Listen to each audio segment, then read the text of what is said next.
चलिए आज का सेशन शुरू करते हैं।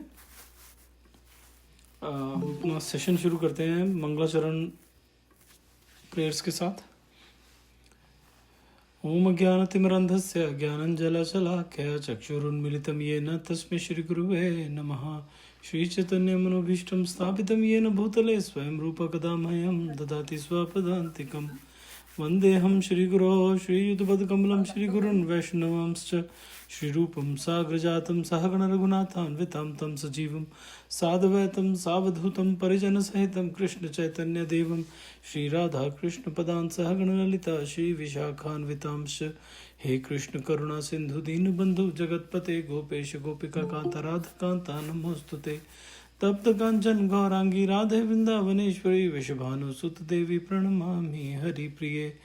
वाञ्छाकल्पतरुभ्यश्च कृपा सिन्धुभ्यैव च पतितानां पावनेभ्यो वैष्णवेभ्यो नमो नमः। नमो विष्णुपदाय कृष्णपृष्ठाय भूतले श्रीमान् कतुदासधिकारी इति नामिने। नमो विष्णुपदाय कृष्णपृष्ठाय भूतले श्रीमद्भक्तिवेदान्त स्वामी इति नामिने। नमस्ते सरस्वती देवी गौरवाणी प्रचारिणे निर्विशेष शून्यवादी पाश्चात्य देश तारिणे। जय श्री कृष्ण चैतन्य प्रभु नित्यानंद श्री अद्वैत गदाधर शिवासादि गौर भक्त वृंद। हरे कृष्ण कृष्ण कृष्ण हरे हरे, हरे राम राम राम हरे हरे। ओके, तो आज हमने शुरू करना है चौथा चैप्टर है दिव्य ज्ञान के ऊपर। तो एक बार हम नज़र डाल देते हैं कि थर्ड चैप्टर में हमने क्या देखा था, क्या किया था। थर्ड चैप्टर का जो सारांश था, एक तरह से हम लोगों ने पिछली बार डिस्कस किया था कि मैंने 9 पॉइंट्स में, उसमें हम लोगों ने क्या क्या डिस्कस किया है। जो थर्ड चैप्टर कर्मयोग के ऊपर था। तो उसमें भगवान ने एक तो बताया कि शरीर एक मृत वाहन है। दूसरा पॉइंट उन्होंने बताया था आप कुछ भी किए बिना नहीं रह सकते हैं, कि कर्म किए बगैर हम नहीं रह सकते। तीसरा पॉइंट था त्याग ही पूर्णता की गारंटी नहीं दे सकता। काम से दूर रहना कोई प्रतिक्रिया नहीं होने की गारंटी नहीं देता। ठीक है, कि काम से दूर रहकर कि कोई प्रतिक्रिया ना करो, कुछ मत करो और उससे हम भगवान को पा जाएंगे, उसकी कोई गारंटी नहीं है। चौथा पॉइंट है निर्धारित कर्तव्यों का पालन करें। मतलब कि जो कर्म होगा वो करना चाहिए जिसमें कि भगवान को सब कुछ समर्पित करके किया जाए। ठीक है, तो फिफ्थ पॉइंट जो था उसमें तो वो था मनुष्यों और देवताओं के बीच सहयोग से सभी के लिए समृद्धि का शासन होगा। ये था कि जो लोग बोलते हैं कि नहीं भगवान का हम लोग ऊपर पूजा पाठ कर रहे हैं तो किसी देवी देवता को पूजने की ज़रूरत नहीं है, तो वो यहाँ पे भगवान ने बोला नहीं, उनको भी पूजना चाहिए। क्योंकि हम यहाँ का जो एक तरह से सारी मैनेजमेंट जो भगवान ने बांट रखी है, हर चीज़ अलग अलग से जो बांट रखी है, उसकी हर चीज़ की मैनेजमेंट एक देवी देवताओं के ऊपर है। जैसे वरुण देव हैं, इंद्र देव हैं, बारिश के लिए वरुण देव है, वायु के लिए। ठीक है, इस तरह से सारे जो देवी देवता उनका जो डिपार्टमेंट है वो बांटे हुए हैं। सिक्स्थ पॉइंट था कि आम लोग नेताओं का अनुसरण करते हैं, इसलिए जो जनक महाराज का एग्जाम्पल दिया गया था कि वो सब काम जो करते थे वो इसलिए नहीं करते थे कि उनको अपने लिए करना था। वो इतने पहुँचे हुए इंसान थे कि उनको ये सब करने की ज़रूरत नहीं थी कि सुबह उठ के पूजा करेंगे, सुबह उठ के एक जैसे कि यज्ञ करेंगे या गाय दान करेंगे या सूर्य को जल चढ़ाना है। उनको सब करने की वो इतने सिद्ध व्यक्ति थे कि उनको ये सब करने की ज़रूरत नहीं थी। वो इसलिए करते थे ताकि उनकी जो प्रजा है वो इसको फॉलो कर सके। सातवां पॉइंट था अपने सभी कार्यों को मेरे प्रति समर्पित करें, मेरे बारे में पूर्ण ज्ञान के साथ, लाभ की इच्छाओं के बिना, स्वामित्व के किसी भी दावे के बिना मेरे प्रति समर्पित करें। ये 3.30 जो श्लोक है उसमें भगवान ने बोला कि सब कुछ छोड़ दो, बस सब कुछ मेरे को समर्पित करो। मेरे बारे में पूर्ण ज्ञान के साथ, लाभ की इच्छाओं के बिना, स्वामित्व के किसी भी दावे के बिना तुम सभी कार्यों को मेरे प्रति समर्पित करो, ये भगवान ने बोला था।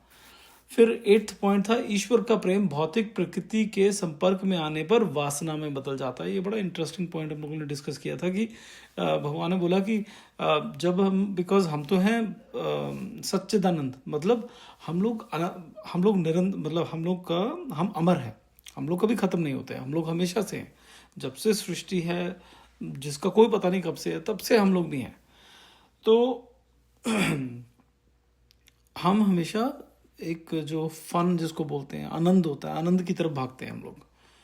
और वो आनंद जो है वो जब हम होते हैं अपने स्पिरिचुअल वर्ल्ड में, ठीक है, मतलब कि आध्यात्मिक जगत में, हम अपना जो आनंद है वो कहाँ से मिलता है हमें? वो मिलता है भगवान के संपर्क से, भगवान की सेवा से। तो वहाँ से तो वो मिलता है। लेकिन जैसे ही हम वो भौतिक जगत में आते हैं तो हम भगवान की तरफ नहीं देखते, हम बाहर की तरफ देख के वो आनंद पाने की कोशिश करते हैं। उसके लिए हम जो भी, हम सब अगर अपने अंदर देखें, हम जो भी इस वक्त कर रहे हैं, ठीक है, जो घर बना रहे हैं, नौकरियां कर रहे हैं, गाड़ियां खरीद रहे हैं, वो सब जो है उस आनंद को पाने के लिए कर रहे हैं, ठीक है। लेकिन यहाँ पे आती वो वासना में बदल जाता है। लड़का लड़की की तरफ आनंद को के लिए देखता है और लड़की लड़के की तरफ आनंद के लिए देखती है। तो वासना सिर्फ शारीरिक वासना नहीं होती है, लेकिन अदरवाइज भी जो हमें ये चाहिए, हमें वो चाहिए, हमें ऐसे भी चाहिए, हमें यश चाहिए, हमें कीर्ति चाहिए, वो सब जो है वो भी वासना होती है। तो हम आनंद वहाँ ढूंढते हैं। फिर कहते हैं वो जैसे हम भौतिक जगत में उसके टच में आते हैं तो जो आनंद का जो सोर्स है वो चेंज हो जाता है, ठीक है। पहले हम भगवान की तरफ देखते थे, अब हम भगवान के उल्टा देखते हैं, मतलब सब ये भौतिक चीज़ों की तरफ देखते हैं। फिर लास्ट पॉइंट, 9th पॉइंट था जो बहुत अच्छा, जो भगवान ने बताया था कि हम जिसको हम लोगों ने डिस्कस किया था, कि हमें करना चाहिए, ये हमें चेक करना चाहिए इस बारे में, अपने आप को देखना चाहिए कि हमारी इंद्रियां हैं, इंद्रियां जो है वो मन के कंट्रोल में होनी चाहिए, मन बुद्धि के कंट्रोल में होनी चाहिए, और बुद्धि आत्मा के अंडर होनी चाहिए, और आत्मा परमात्मा में लीन होनी चाहिए। आत्मा जो है वो परमात्मा के साथ कनेक्टेड हो तो सब कुछ सेट हो जाएगा। जब इंद्रियां मन के कंट्रोल में नहीं होती और मन बुद्धि के कंट्रोल में नहीं होता है और बुद्धि आत्मा के कंट्रोल में नहीं होती है, तब सब कुछ गड़बड़ हो जाता है। हम अपनी जो कुछ भी हम करते हैं अपने जीवन में, सो रोज़ हम जैसे दिनचर्या में करते हैं, कई चीज़ें करते हैं, उसमें कभी कभी अपने आप को एनालाइज कीजिएगा कि मैं जो कर रहा हूँ वो मेरा मन मेरे इंद्रियों के कंट्रोल, मेरा मन जो है वो इंद्रियों को कंट्रोल कर रहा है, और जो मन है वो बुद्धि से को कंट्रोल कर रहा है। तो आप उसको एनालाइज करेंगे तो आपको समझ में आना शुरू हो जाएगा, ठीक है जी। अच्छा, अब आते हैं फोर्थ चैप्टर पे। उसका पहला 4.1, श्री भगवान उवाच इमं विवस्वते योगम प्रोक्तवान हम व्ययम विवस्वानम मनवे प्राह मनुरिक्षवा कवे ब्रवीत।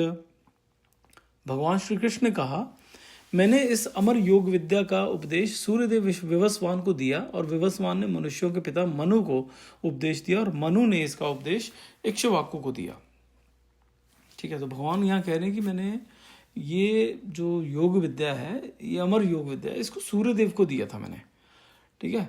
अच्छा, जो सूर्यदेव को दिया था ना, ये नहीं कि सिर्फ उन्हीं को दिया था, भगवान ने कईयों को ये विद्या दी, लेकिन यहाँ पे भगवान जो है वो बता रहे हैं कि मैंने सूर्यदेव को पहले दिया था, फिर सूर्यदेव ने आगे उसको आगे आगे करके ये नॉलेज दिया। एक चीज़ और यहाँ पे है कि किस तरह से लीनिएज में काम होता है। लीनिएज में मतलब कि जैसे ए फॉर एप्पल है, बी फॉर ये है, जैसे क फॉर कबूतर है, क ख ग घ, ये सब है। ये किसने हमें बताया? हमारे टीचर ने।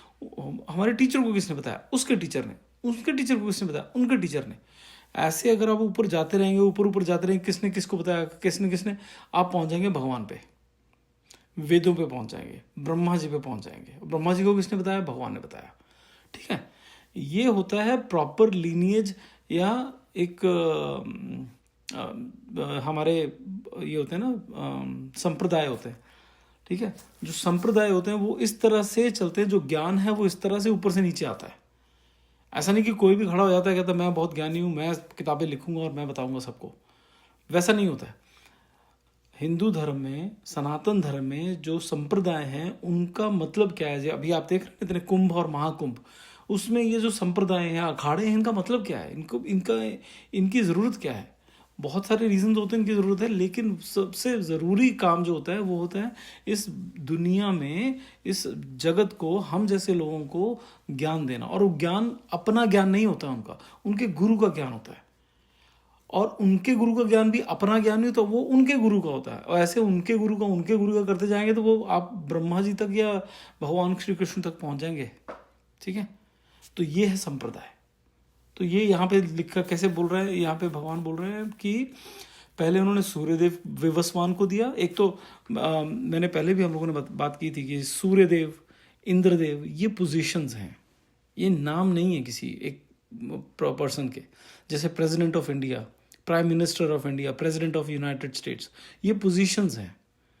हम उन पोजीशन से किसी को बुला सकते हैं कि अरे प्रेसिडेंट ऑफ इंडिया आया है आज, अरे आज प्रेसिडेंट ऑफ यूएस जो है वो इंडिया में पहुंचा है, लेकिन फिर उस बंदे का नाम है, जैसे ट्रंप या मोदी। ऐसे ही जो सूर्यदेव हैं, सूर्यदेव एक उपाधि है, उसमें जो नाम होते हैं वो अलग अलग लोग होते हैं। जैसे यहाँ पे विवस्वान है, उनका नाम विवस्वान था, ठीक है। एक मिनट,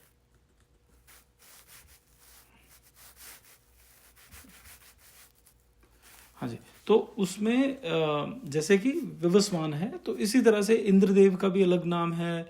जितनी भी ये पोजीशंस है, वरुण देव वगैरह, ये सब पोजीशंस हैं, उसमें अलग अलग लोग जो है वो आते हैं, उनके अलग अलग उनके अपने नाम भी होते हैं। तो एनीवेज, हम क्या बता रहे थे कि सूर्यदेव विवस्वान को दिया, और फिर उन्होंने मनुष्यों के पिता मनु को दिया, और फिर मनु ने उनको वो ज्ञान जो है इक्ष्वाकु जी को दिया। इक्ष्वाकु जी कौन है? इक्ष्वाकु जी इस पृथ्वी ग्रह के राजा और रघुवंश के पूर्वज थे, जिसमें भगवान रामचंद्र पैदा हुए ना, उसमें इक्ष्वाकु महाराज थे, ठीक है। अच्छा जी, अगला 4.2, एवं परंपरा प्राप्तम मिमं राजऋषयो विदुः सकाले नेह महता योगो नष्टः परंतप। इस प्रकार ये परम विज्ञान गुरु परंपरा द्वारा प्राप्त किया गया और राज ऋषियों ने इसी विधि से इसे समझा, किंतु काल क्रम में ये परंपरा छिन्न हो गई, अतः ये विज्ञान यथा रूप में लुप्त हो गया लगता है। अब यहाँ पे 2-3 चीजें स्पष्ट हो रही हैं, लेकिन पहले चलो देखते हैं प्रभुपाद जी क्या कहते हैं। प्रभुपाद जी कहते हैं ये स्पष्ट रूप से कहा गया है कि गीता विशेष रूप से संत राजाओं के लिए थी, क्योंकि उन्हें नागरिकों पर शासन करने में इसका उद्देश्य पूरा करना था। निश्चित रूप से भगवत गीता कभी भी राक्षसी व्यक्तियों के लिए नहीं थी, जो किसी भी लाभ के लिए इसका मूल्य नष्ट करेंगे और व्यक्तिगत सनक के अनुसार सभी प्रकार की व्याख्याएं करेंगे। तो 2-3 चीजें यहाँ पे ना इस श्लोक में आती हैं। एक है कि इस प्रकार ये परम विज्ञान गुरु परंपरा द्वारा प्राप्त किया गया। तो पहले तो गुरु परंपरा, हम थोड़ी देर अभी मैं बात कर रहा था संप्रदाय। गुरु परंपरा हमारी क्या होती थी कि गुरु ने कहा है, और गुरु ने क्या बोला है? जो उनके गुरु ने कहा है। अपने मुंह से किसी ने कुछ नहीं बोला है। ये नहीं बोला कि हाँ मैंने ये ज्ञान प्राप्त किया है, मुझे पता है, ये मैंने ये इजाद किया है, मैंने ऐसा कुछ ये मेरी सोचना है, ऐसा नहीं है।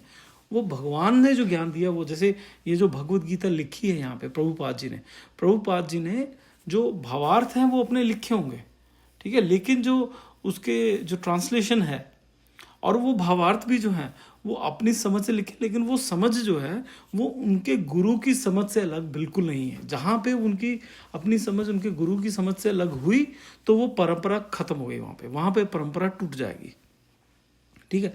तो ये गुरु परंपरा होती थी कि हमने जो ज्ञान लिया वो किससे लिया? हमारे गुरुजी से लिया। गुरुजी ने किससे लिया? अपने गुरुजी से लिया। उन्होंने किससे लिया? उन्होंने अपने गुरुजी से लिया। ऐसे करते करते जब आप लाइन देखेंगे तो वो पहुंच जाएगा सीधा नारद जी तक या ब्रह्मा जी तक, या और वहां से इवेंचुअली कृष्णा जी, श्री कृष्ण तक, कि वहां से ज्ञान आया। तो वो जो ज्ञान वहां से टॉप से आया ना, वही नीचे तक आ रहा है। ये गुरु जो होते हैं, जो गुरु बनते हैं, ये एक बहुत खास चीज होती है कि वो जो भगवान के या अपने गुरु के जो शब्द हैं उनको तोड़ते मरोड़ते नहीं है। ऐसे जब यहाँ पे भगवान ने सूर्यदेव को वो ज्ञान दिया, तो सूर्यदेव ने आगे जब उनको ज्ञान दिया तो उन्होंने उनको शब्दों को तोड़ा मरोड़ा नहीं, उन्हें एज इट इज बता दिया। इसलिए हमारे जो ग्रंथ हैं या हमारे जो पुराण हैं, जैसे कि उसमें ऐसे नहीं आता कि जी ये ऐसे होता है, ये ऐसे होता है। वो कहते हैं कि जैसे एक छोटे से एग्जाम्पल देता हूँ कि भागवत पुराण है। भागवत पुराण जो है वो किसने बोली है? वो हमें पता है कि वो शुकदेव जी ने परीक्षित जी को बोली है, लेकिन वो शुरू कैसे होती है? शुरू ऐसे होती है कि एक बहुत सारे ऋषि मुनि हैं जो एक यज्ञ करने के लिए बैठे, वो बैठे और वहाँ पे एक मुनि आ जाते हैं, नाम भूल गया उनका, मुनि आ जाते हैं जो कि वेद पुराणों में एक्सपर्ट है, वो उनको बोलते हैं कि हमें पुराण की कोई कथा सुनाइए, वो बोलते हैं हमें भागवत पुराण कथा सुनाइए। अब जब वो कथा सुनाना शुरू करते हैं फिर वो बताते हैं कि बहुत साल पहले ऐसे ऐसे परीक्षित जी के साथ हुआ, परीक्षित जी वहाँ बैठे, फिर वहाँ पे शुकदेव जी आए, फिर शुकदेव जी ने ये कहा, और फिर वो सारी कथा जो है पूरा भागवत पुराण ये है कि शुकदेव जी ने ये कहा। वो ये नहीं कहते मैं तुम्हें बता रहा हूँ कि ऐसे ऐसे कहा, उन्होंने बोला कि शुकदेव जी ने ये कहा। फिर शुकदेव जी आगे बोलते हैं कि अरे उन्होंने ये कहा, कि मैत्रेय मुनि जी ने ये कहा, उन्होंने ये कहा। वो ये नहीं बोलते मैंने ये कहा।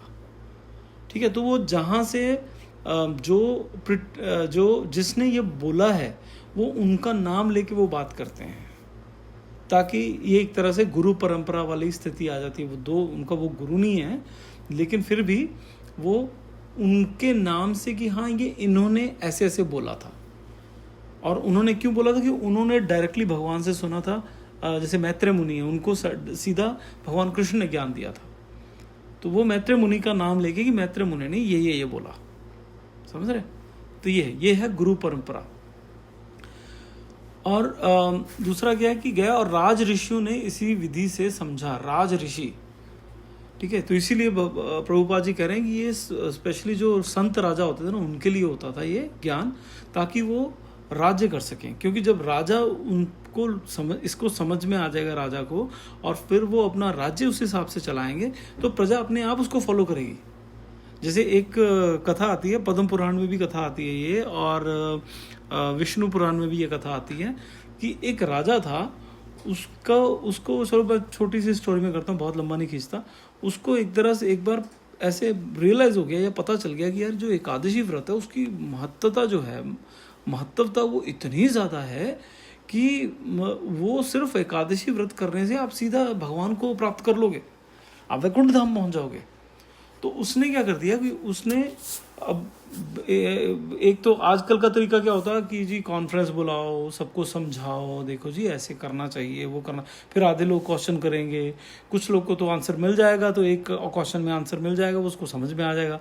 कुछ जो है वो अड़े जाएंगे, नहीं हम तो नहीं करेंगे, हम तो नहीं करेंगे, ऐसे ऐसे थोड़ी होता है। वो फालतू के क्वेश्चन करते जाएंगे, और वो हम लोग कभी इम्प्लीमेंट कर नहीं पाएंगे। उस टाइम पे राजा ने क्या किया,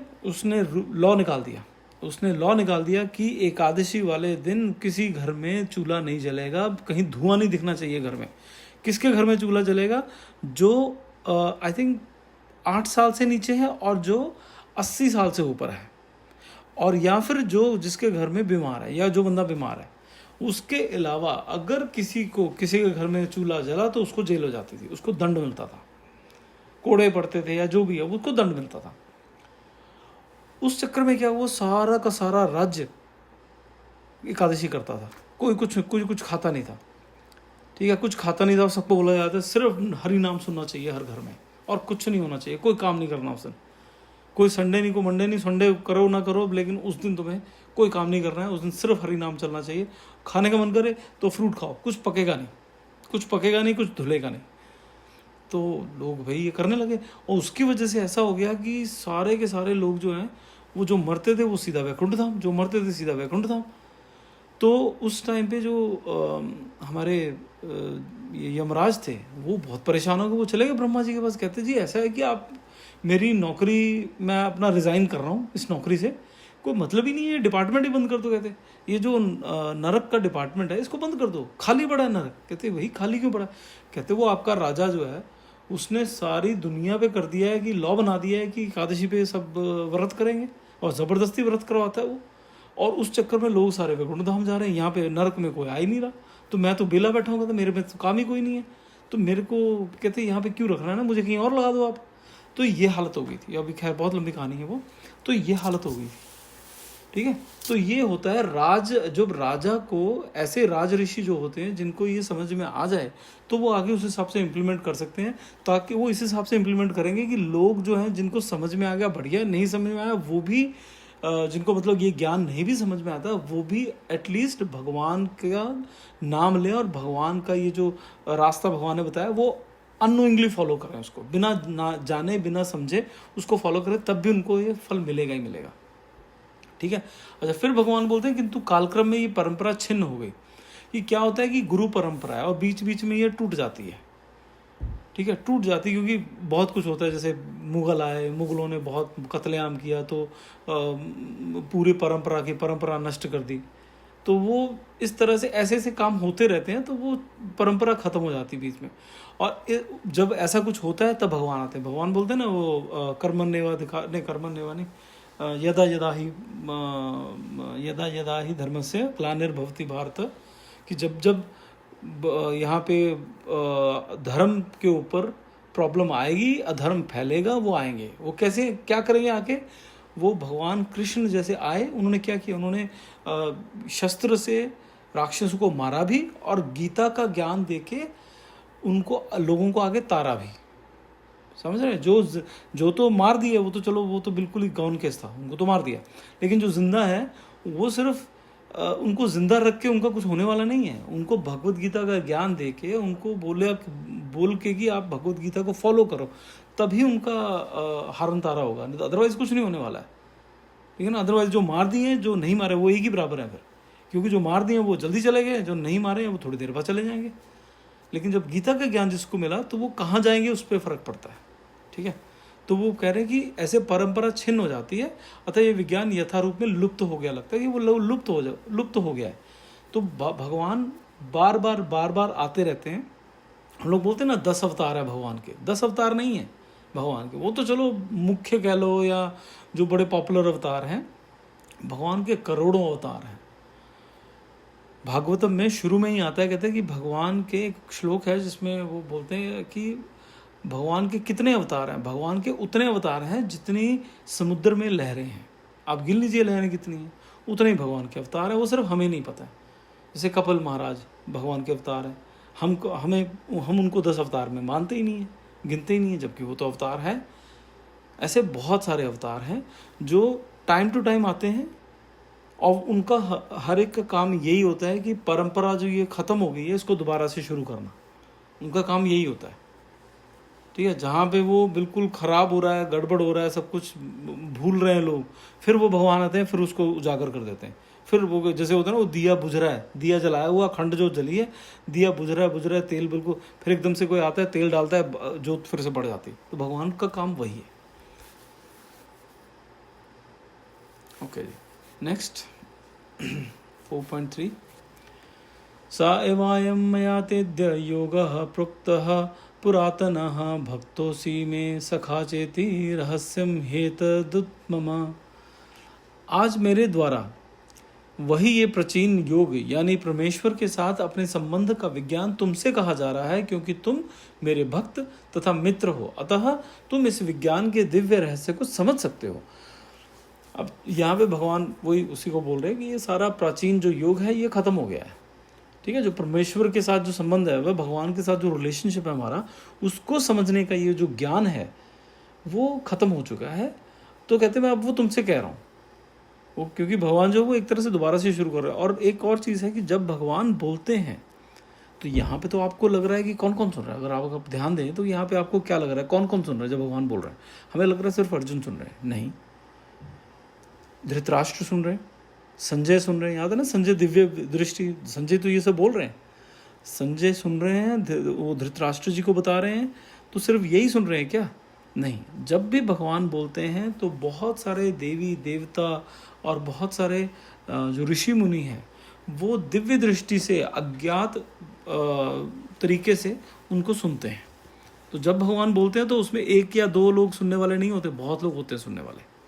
ठीक है, तो एक ये है कि एक तो कह रहे हैं कि मैं तुम्हें बता रहा हूँ, और क्या कि तुम मेरे भक्त हो तथा मित्र हो। तो एक और चीज़ है कि भगवान सिर्फ किसको बताते हैं? भक्त या मित्र को, और वो ही समझ सकता है। ये नहीं कि सिर्फ बताते हैं, वो अगर बता भी देंगे ना किसी और को, वो समझ में नहीं आएगा उसको। भगवान गए थे इसको दुर्योधन को समझाने, राइट? भगवान गए थे ना दुर्योधन को समझाने कि भाई लड़ाई मत कर, तू 5 गांव दे दे। मेरे को उन्होंने बोला नहीं है, लेकिन मैं बोलूँगा तो वो मना नहीं करेंगे पांडव। अगर मैंने पांडवों को बोला कि पांडवों तुम्हें 5 गांव में अपना गुजारा करना है, तो वो मान जाएंगे, तुम मानो तो सही। और ऐसी बहुत सारी बातें उन्होंने की दुर्योधन को, उसको समझ में नहीं आई। क्यों? क्योंकि ना तो वो भक्त था, ना वो मित्र था। तो भक्त या मित्र जो बनेगा, उसी को ये समझ में आएगा। अगर आप भक्त या मित्र बिना बने ये समझने की कोशिश करेंगे तो आपको ढंग से ये समझ में नहीं आएगा। फिर आप उसको, यार ये क्या बोल रहे हैं, भगवान क्या बोल रहा है, ये कृष्ण पता नहीं क्या, ये फालतू की बातें हैं, कोई मतलब नहीं है, तो वो फिर इस तरह से आपका दिमाग घूमेगा। तो हमें भक्त बनना है, मित्र बनना है भगवान का, तब हमें ये अच्छे से समझ में आएगा। ठीक है, ठीक है जी। नेक्स्ट 4.4 अर्जुन उवाच अपरम भवतो जन्म परमं विवस्वतः कथमेतद्विज्जानीयां त्वमादौ प्रोक्तवानिति। अर्जुन ने कहा, सूर्यदेव विवस्वान आपसे पहले हो चुके हैं, मतलब ज्येष्ठ हैं, तो फिर मैं कैसे समझूं कि प्रारंभ में भी आप उन्हें इस विद्या का उपदेश दिया था। अब यहाँ पे प्रभुपाद जी बोलते हैं कि अर्जुन जो है वो एक बहुत ही बड़ा भक्त है भगवान का, और ऐसा नहीं कि वो इस जन्म में भक्त बना है, वो पहले से है। उसने ऐसा प्रश्न क्यों पूछा, उसको तो सब पता है, उसको तो सब पता होगा ना कि भगवान है। तो वो तो अब यहाँ पे जैसे हम जैसे लोगों को ये आएगा कि यार भगवान है सारे 50-60 साल के, जो सूर्य है वो करोड़ों साल से वहाँ बैठा हुआ, तो भगवान कह रहे मैंने उसको ज्ञान दिया, कृष्ण कह रहे मैंने उसको ज्ञान दिया, ये कैसे हुआ, ये कैसे समझूं मैं। तो वो एक तरह से उनके शारीरिक तरीके से उनकी उम्र के हिसाब से ये पूछ रहे हैं। लेकिन अर्जुन बहुत बहुत ही समझदार और बहुत ही बुद्धिमान इंसान है, तो उन्होंने ऐसा प्रश्न क्यों पूछा। तो प्रभुपाद जी इसमें कहते हैं कि जब अर्जुन भगवान के माने हुए भक्त हैं तो फिर उन्हें कृष्ण के वचनों पर विश्वास क्यों नहीं हो रहा था। ठीक है, उनको भगवान ने बोल दिया तो उनको विश्वास कर लेना चाहिए, तो विश्वास क्यों नहीं हुआ, क्यों वे भैया कहते यार आप क्या बोल रहे हो। अर्जुन ये बोल रहे कि आप ये क्या बोल रहे हो, कि आप कह रहे हो कि वो आपने उनको समझाया तो वो तो बहुत बुजुर्ग बहुत बड़े हैं, आप तो अभी मतलब मेरे से थोड़े से ही बड़े हो।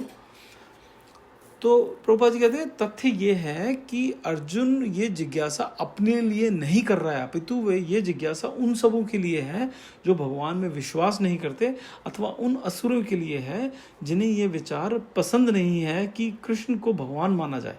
उन्हीं के लिए अर्जुन ये बात इस तरह पूछ रहा है मानो वह स्वयं भगवान या कृष्ण से अवगत ना हो। ठीक है, तो कृष्ण अर्जुन जी को तो सब पता है, वो अपने लिए ये जिज्ञासा नहीं कर रहे हैं, वो उनके लिए कर रहे हैं जो और बाकी लोग सुन रहे हैं, जो हम जैसे लोग पढ़ रहे हैं ना, हम जैसों के लिए बोल रहे हैं कि ये आप क्या बोल रहे हैं जी, सूर्य तो बहुत बहुत ओल्ड था,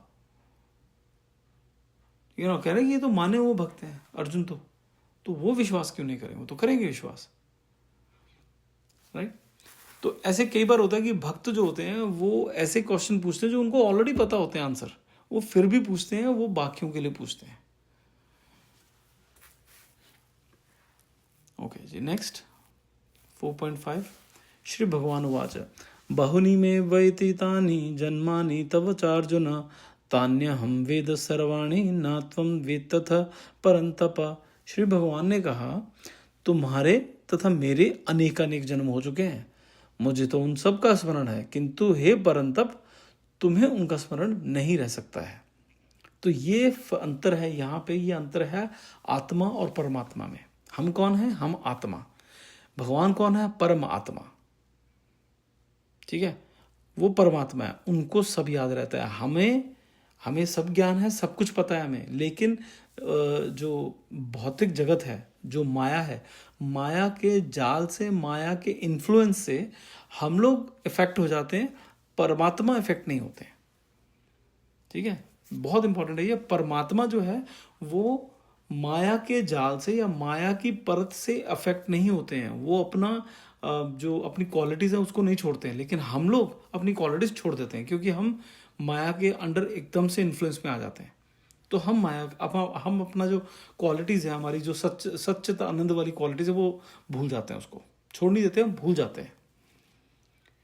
ठीक है, तो हम उसको भूल गए हैं, लेकिन भगवान नहीं भूले। तो भगवान वही कह रहे हैं कि भैया मैं नहीं भूला हूँ, मुझे सब याद है, तुम कहाँ थे, कब थे। इसलिए जब वो पहले बोला ना कि जब भगवान विवस्वान को वो कथा सुनाई तो ये भी वहीं पे होंगे, लेकिन इनको याद नहीं है क्योंकि ये आत्मा है। ठीक है, भगवान परमात्मा, उनको सब याद है। इसमें प्रभुपाद जी क्या कह रहे हैं कि वेदों में भी कहा गया है कि अद्वैत होते हुए भी भगवान असंख्य रूपों में प्रकट होते हैं। अद्वैत मतलब भगवान एक है, भगवान एक है, लेकिन फिर भी सब छोटे छोटे कण में भी वो मौजूद है, लेकिन है वो एक। ऐसा नहीं कि 500 कण हैं, 500 कणों में भगवान है तो 500 भगवान हो गए। जैसे बोलते थे ना, आप कौन से भगवान को मानते हो? अरे भगवान तो एक ही है, देवी देवता अलग अलग हैं, राइट? देवी देवता अलग अलग हैं, भगवान तो एक ही है। देवी देवता विष्णु हो गया, शिव जी हो गए, ये हो गए, तो ऐसे वो सब अलग अलग हैं, राइट? लेकिन ये एक ही है, जो हमारे भगवान है वो एक ही है। तो कहते हैं कि प्रभुपाद कहते हैं वे उस वैदुर्य मणि के समान हैं जो अपना रंग परिवर्तित करते हुए भी एक ही रहता है। इन सारे रूपों को विशुद्ध निष्काम भक्त ही समझ पाते हैं, केवल वेदों के अध्ययन से उनको नहीं समझा जा सकता। क्योंकि वेदुषु दुर्लभ मधुर्लभ मात्मा भक्तो, ये एक श्लोक है कि वो कह रहे हैं कि उसका मतलब क्या है कि इन सारे रूपों को विशुद्ध निष्काम भक्त ही समझ पाते हैं, केवल वेदों के अध्ययन से उनको नहीं समझा जा सकता। हमें लगे कि हम किताबें पढ़ लें, उनके बारे में अलग अलग बायोग्राफीज पढ़ लें तो उससे समझ में आएगा, नहीं, उससे समझ में नहीं आएगा उसका, ठीक है? उसका निष्काम भक्ति करनी पड़ेगी। हम निष्काम भक्ति मतलब हम जो भी काम करें, जो भी कर्म करें, उसको भगवान में समर्पित करके करें। अर्जुन जैसे भक्त कृष्ण के नित्य सखा हैं, और जब भी भगवान अवतरित होते हैं तो उनके पार्षद भक्त भी विभिन्न रूपों में उनकी सेवा करने के लिए उनके साथ साथ अवतार लेते हैं। अर्जुन ऐसा ही भक्त है, और इस श्लोक से पता चलता है कि लाखों वर्ष पूर्व जब भगवान कृष्ण ने भगवद गीता का प्रवचन सूर्यदेव विवस्वान से किया था, तो उस समय अर्जुन भी किसी भिन्न रूप में उपस्थित थे, किंतु भगवान तथा अर्जुन में ये अंतर है कि भगवान ने ये घटना याद रखी, किंतु अर्जुन उसे याद नहीं रख सका। तो एक बहुत इंपॉर्टेंट चीज़ है कि जितने भी भगवान के आसपास ये उनके मित्र, सखा, माता पिता, ये सब होते हैं ना, ये उनकी अनंत लीला के हिस्सा है, ठीक है? अनंत लीला, जो लीला हमेशा चलती रहती है, उसी का ऐसा जो भगवान जहाँ पे जाते हैं उनके ये जो पार्षद हैं, ठीक है, इनको नित्य सिद्ध बोलते हैं कि हमेशा सिद्ध रहते हैं। ये भगवान जिस भी रूप में आते हैं उनके आसपास ये जन्म लेते हैं उनकी लीला को संपूर्ण करने के लिए। उसमें जैसे यशोदा मैया हो गए, नंद महाराज हो गए, सुदामा जी हो गए, उनके जितने सखा, बाल सखा, जितनी गोपियाँ, वो सब जो है वो नित्य सिद्ध हैं, क्योंकि भगवान के आसपास रहने का किसी आम इंसान को ऐसे नहीं मिल सकता, वो रह ही नहीं सकता, तो वो नित्य सिद्ध ही रह सकते हैं। तो ऐसे ही अर्जुन जी हैं। तो जब भी भगवान किसी भी, वो राम में आएंगे तो वो ये सब गोपियाँ, गोप जो है वो अलग अलग रूप में आ जाएंगे। वो वानर रूप में आ गए, हनुमान के रूप में, वानर के, सुग्रीव के रूप में, बाकी जितनी वानर सेना उनके रूप में आ जाएंगे। जब वो कोई और ऐसा रूप लेंगे तो वो ऐसे ही अलग अलग तरह से उनके आसपास रहेंगे लोग। ये कभी बाहर नहीं जाते हैं, उनकी लीला में हेल्प करते हैं, ठीक है? चलिए आज हम यहाँ पे एंड करते हैं। अगले सेशन से हम लोग 4.6 से शुरू करेंगे, तो अगले हफ्ते मिलेंगे। तब तक के लिए हरे कृष्णा, श्रील प्रभुपाद की जय, गुरु महाराज की जय, हरि हरि बोल।